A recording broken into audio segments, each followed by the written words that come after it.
When the Emperor of China issues a decree that one man per family must serve in the imperial army to defend the country from northern invaders, Hua Mulan, the eldest daughter of an honored warrior, steps in to take the place of her ailing father. Masquerading as a man, Hua Jun, she is tested every step of the way and must harness her inner strength and embrace her true potential. It is an epic journey that will transform her into an honored warrior and earn her the respect of a grateful nation and a proud father. That is the premise of Disney film Mulan, the live action version of the animated film that starred Ming Na Wen, who voiced Mulan.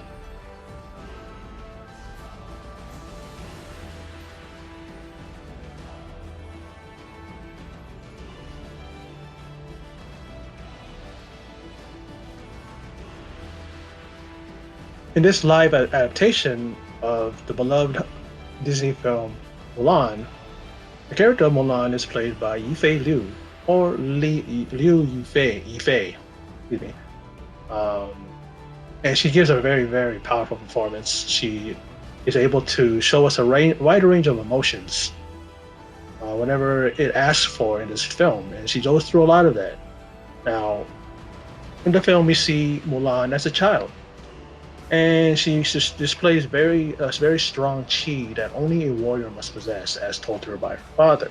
You see her with a chicken; they're trying to round up the chickens, and she's so rambunctious, and she doesn't just let the chicken run, and it'll come back. She's on the roof. She's doing all these things, and it really it actually kind of draws the ire of the village, and it's not it's not very feminine. You know, they're looking at her like she's some kind of oddball, because I guess only a man or a boy, a male, would display those type of actions and characteristics. Now, she's later on, as she is grown, she is matched to a man, and that's the only way that she could bring honor to her family. But the ceremony is a disaster, and she is deemed unworthy, and her family, uh, they are proven, I guess, by the matchmaker, was played by Cheng Pei Pei, who we remember as Jade Fox in Crouching Tiger, Hidden Dragon, and she actually blames the family too for failing to raise a daughter that is worthy, something like that. Now, we then move on and we see that after a Roaring army attack led by Boricon, played by Jason Scott Lee, who we all know from Dragon, the Bruce Lee story fame. He did a very, very, amazing performance as Bruce Lee in that film. And here he's in full heel form. And I've seen him in a couple other films where he's played a bad guy, a heel. Very good, man. And the guy he's excellent. He's an excellent martial artist. After training under Jerry Poteet, who is a student of Daniel Nosanto, who is one of the first students of Bruce Lee, he became a master of Jeet Kune Do himself, and he displays his martial arts ability in this film very well. And his witch, who is played by Gong Li, and Gong Li has been in films like, I believe she was in The Crow. She was in other films as well, and she's a very familiar Asian actress that we've seen in a lot of films. And the Emperor was played by Jet Li. That's, we don't need to go into explain who he is. We all know who he is. And he decrees, his character, the Emperor, decrees that all families must provide one male to fight. Now, Mulan's father, a former soldier, volunteers, and on the eve of him leaving his family to his likely death, I should say, Mulan dons his armor, wields his sword, and sets off to join the Imperial Army. As she arrives, she must conceal that she is a woman and does all she can to avoid revealing herself, even volunteering for nightly guard duty to avoid showering amongst the men. Now, the commander, Tong, played by Donnie Yen, notices her chi is strong and encourages Mulan, whom at that time he only knows her as Wajun, who she introduced herself as the son of, of her father, that Jet Li later on, I mean not Jet Li, but Commander Tong later on, well actually not later on, but here confides that he knows Wajun's father, and even says that he would like Wajun to meet his daughter when the time comes. He doesn't even know that Wajun is Hua Mulan.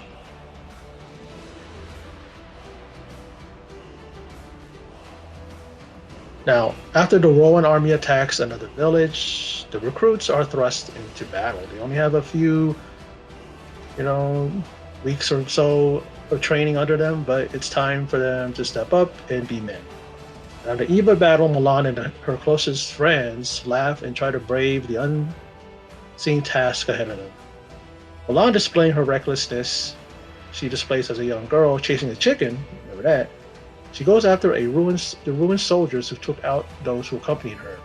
She was part of the left flank, and when the Rowan army came forward and they retreated, well, there's a few those that retreated, which I know was a way to sneak them away so that they can ambush them.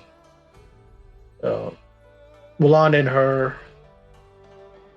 and the fellow soldiers who accompany her, they're all taken out. There's two that actually tuck tail and run. I don't blame them.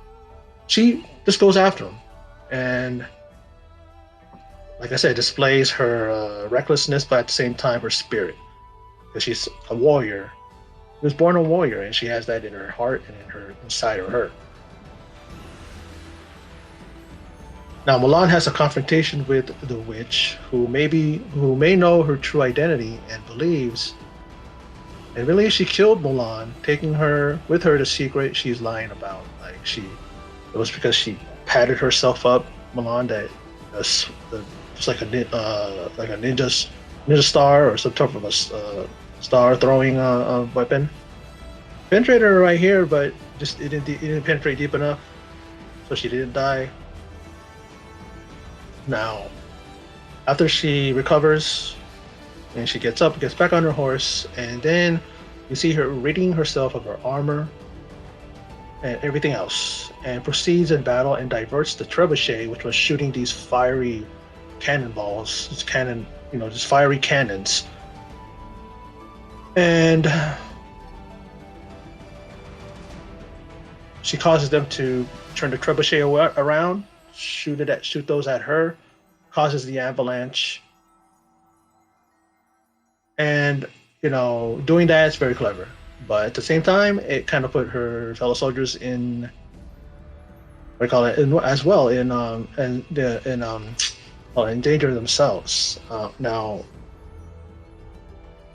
in the aftermath, Mulan reveals herself and asks for forgiveness to Commander Tong and her fellow soldiers, but is expelled from the Imperial Army, and if she ever shows her face again, her wish to be executed will be granted. She didn't want to be disgraced. That's what Commander Tong told her.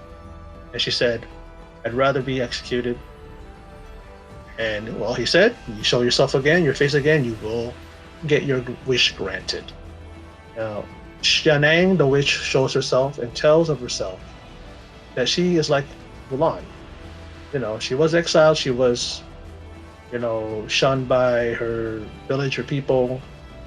We even see what her relationship with Boracon. Boracon, even though she's powerful, but Boracon still has her kind of held down. Like, he's telling her, you work for me, we work together, you know your place, all that stuff.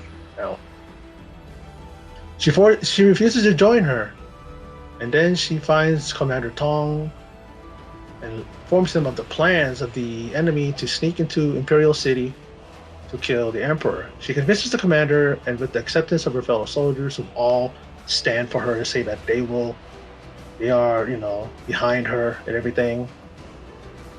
And Commander Tong then says, you will lead a small regiment soldiers to ride into Imperial City. But the witch disguised as a chancellor convinces the Emperor to meet Boracon for a duel. They are ambushed, and I must say, Donnie Yen moves as fast with a sword like he does with his fist. If you've seen the films Ip Man and how fast his fists are, his sword moves like that too. It's just like there's nothing that he can't do when his moves is as fast. put anything in his hand, weapon, his fist, put anything in his hand, and it was pretty cool, and that's what I love about Donnie Yen is so how quick he is and how incredibly fast he is. If anybody says that is there a martial artist that comes close to Bruce Lee, I would say Donnie Yen. You know, just because of his quickness, because of his just a great charisma on screen and how he really presents himself, it's amazing. I love seeing him on screen, and he's one of my favorite martial artists, really, martial arts film actors as well.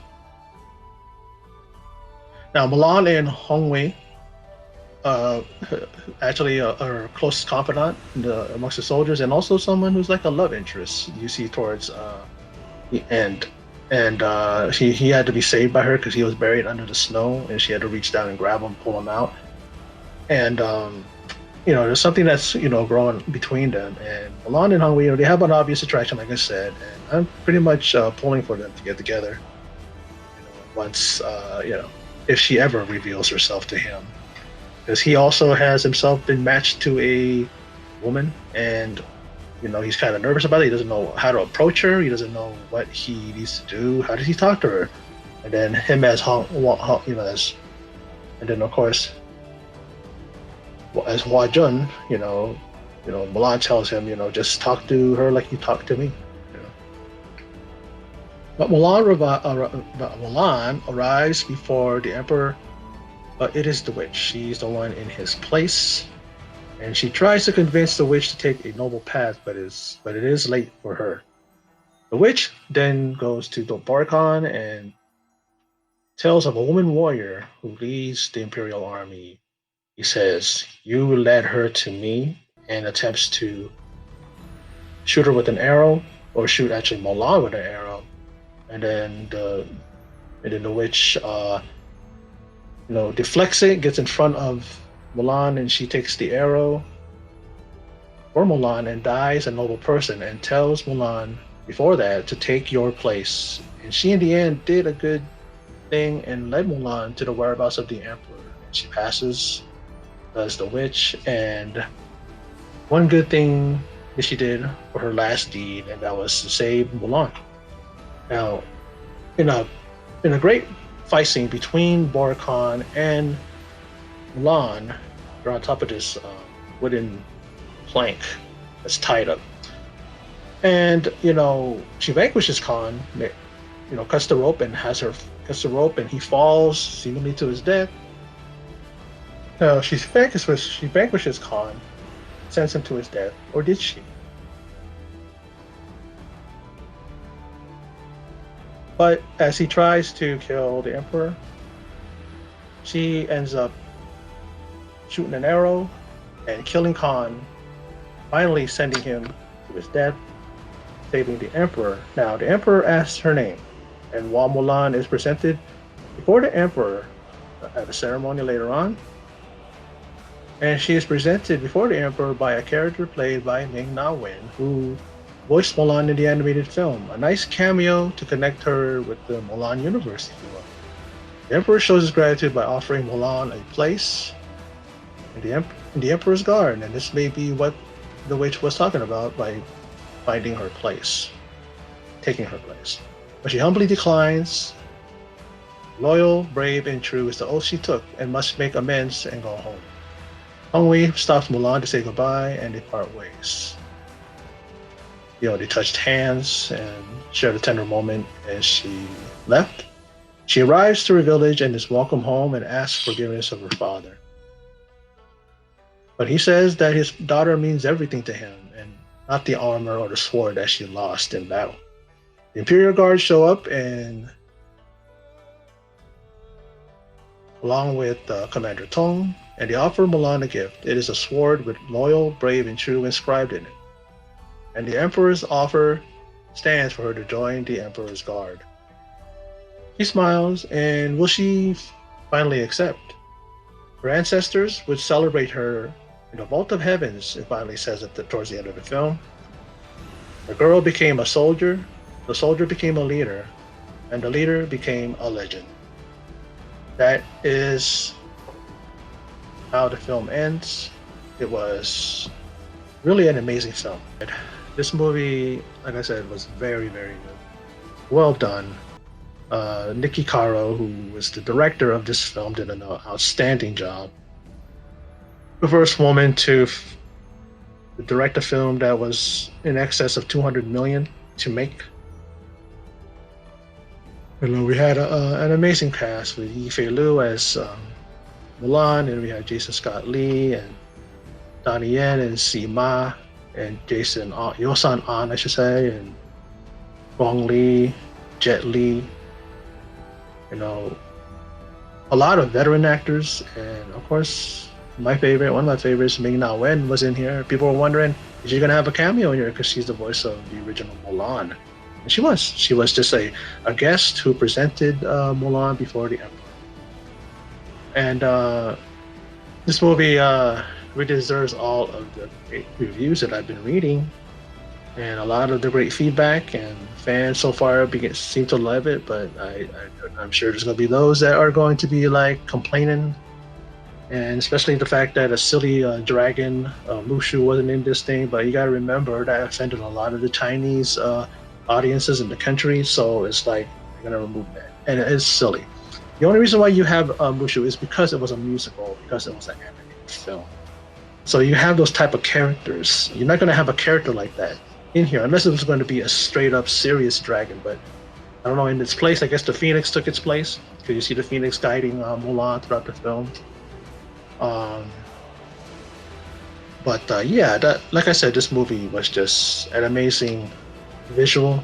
You know, I love the action, the fight scenes. This was a straight up martial arts epic, an amazing way of showing this thing in an epic, this story in an epic form. It could only be presented this way. When you have a strong female lead, you can't complain about that. A lot of people out there, especially the women groups out there, they want a strong, feminine, strong female lead, and here you go. And and then her character in real life actually went on to become a legend. She went on to become a respected imperial soldier, leader. Don't know how far she went up in rank. I'm pretty sure she went up to be commander. And then in this film also there's sequel in the works. I don't know what they're going to do. It's going to continue showing her story as she evolves, I'm sure. That'd be interesting to see. But it kind of does leave on a note that you know what happens, so just let it, in your imagination, just let it play out, and you know where she goes, you know where it ends. But a lot of people want to see how it happens and how it unfolds, and I'm one of those people that would like to see that. But at the same time, if not, I'm good. you know. But anyway, that's my thoughts on Disney film Mulan. It was released on Disney Plus, and those who haven't checked it out, go check it out, because it really is worth. It would be definitely worth your near an hour and 52 minutes long, this film, and it's definitely worth every minute. So for those of you who stopped by and checked out my video, I appreciate it. And in closing, as always, take care.